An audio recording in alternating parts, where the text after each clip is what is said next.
All right, in today's video, we're going to talk about why consulting offers work. There's a lot of people who look at like consulting and coaching, and they're like, hey, I don't want to do that. I don't think that's the right fit for me. I want to do done for you service or some specific service. But hear me out on this. If you took a line graph here, or basically actually a bar graph, probably easier to show it that way, and put 0 to 100, and this is going to be percent margin. If you look at your traditional done for you only services versus your consulting services, the big difference here is your done for you services is going to be broken up into two pieces, right? Your profit is going to be down here because you have a lot of payroll up here, right?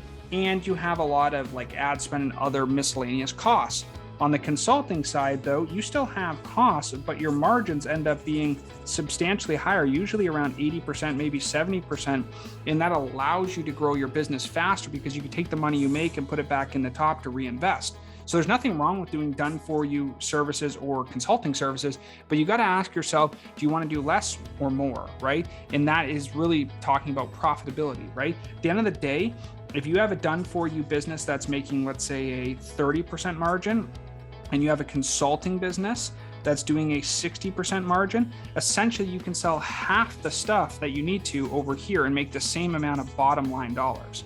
And that's really where you probably want to focus your time, because at the end of the day, making $20,000 here on a 50 or 60% margin is going to be a heck of a lot easier than making roughly $20,000 here on a 30% margin, right? And so you really want to focus on how can I be lean and profitable, and then ask yourself, when is enough, right? Most people do not make their wealth in professional services long-term unless you're like a software company or a really big company.